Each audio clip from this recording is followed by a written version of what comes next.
आमे आपनकु एइटा चाहूछु जे ए जो यात्रा आरंभ हबो आपनकर एस्टीम मीडिया माध्यम रे आमे विभिन्न जगह रे थिबा पंचायत रो जो माने जागृत व्यक्ति विशेष साधारण जनता हमर कर्मी माने ताको पाखरे मेसेज पहुंचेबू जे जनजागरण यात्रा आरंभ हबो एवं ए जो प्रतिश्रुति देइथिले ए प्रतिश्रुति को कार्यक्रम करबा पाई जहां माध्यम रे वयस्क व्यक्तित्व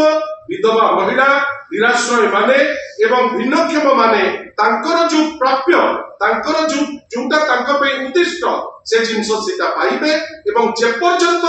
से ए जिंस को लागू करि नांती माननीय श्री नवीन पटनायक एक क्लैरियन कॉल देइचंती जे ए पदयात्रा एवं लोकंक संगे रही लोकंकर जो डिमांड आमे कैरी करि कि जीवु सेहि पाई आपनकर सहयोग कामना करिबा पाई आज ये प्रेस वार्ताटी दबा पाई आपनको आमे डाक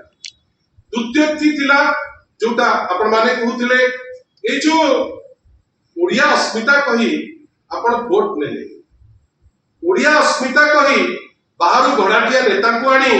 आपण भाषण भी दिया करेबे कोन ना ओडिया अस्मिता विषय से माने ओडिया लोकन को ज्ञान देले किंतु आपण भाबंतु तो यूनेस्को कलिंग प्राइस ठारू आउ को प्राइस अछि जो प्राइस प्रत्येक व्यक्ति विशेष ओडिसा रो जो माने विथ हेड हेल्ड हाई से प्राइस टाकू सम्मान सह ग्रहण करिवे एवं जहार गोटे इंटरनेशनल प्रेजेंस अछि आपण भाबंतु तो या भितरु प्राय आपनकर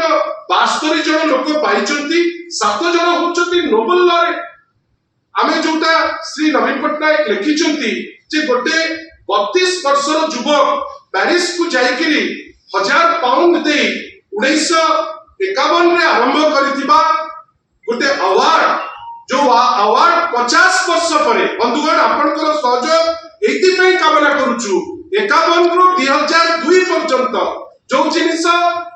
बिजू बाबूंकर निजस्व उद्यम रे चली जाइतिला 2002 रे अटल बिहारी वाजपेयी जे भारतीय जनता पार्टी व्यक्तित्व थिले किंतु से प्रधानमंत्री से तो बड़े थिले से तांकर घोषणा थिला जे department of science and technology Odisha सरकार आपनकर ओडिशा सरकार ओ कलिंग फाउंडेशन ट्रस्ट मिलित भावे ए अवार्ड दे दबो आमे आश्चर्य गोटे स्वच्छ अर्थनीति आमे छाड़ी करी आस्तिलु गोटे स्वच्छ अर्थनीति से आमठारु नेले गोटे इंटरनेशनल अवार्ड जो अवार्ड को नहीं करी जे अवार्डी गर्वित प्रत्येक ओडिया गर्वित ए अवार्ड इनिशिएट करथिले प्रभात पुरुष बिजू बाबू कोन खाली बिजू बाबू परी बिजू बाबू तो को दलर नुहे से ओडिसा प्रभात पुरुष जेहेतु से आरंभ करथिले याकर एते असहिष्णुता आज तक आपण फंड करबा को बंद करबा पई उद्यम करचंती जोथि पाए हमर नेता श्री नवीन पटनायक जहां को 4.5 कोटी ओडिया भलो पाती आज गोटे चिट्ठी श्री जितेंद्र सिंह को पाकु पठैचंती जे साइंस एंड टेक्नोलॉजी मिनिस्टर जे एमिति भूल न करा जाऊ काई जदी मोस्ट डिजर्विंग अवार्ड किछि थिबो सेटा होची एई अवार्ड ताकू केमती कैरी करिवे से दिगरे चेष्टा करबा पाई गोटे चिट्ठी लिखिचंती एवं आमे आशा करूछु ए सरकार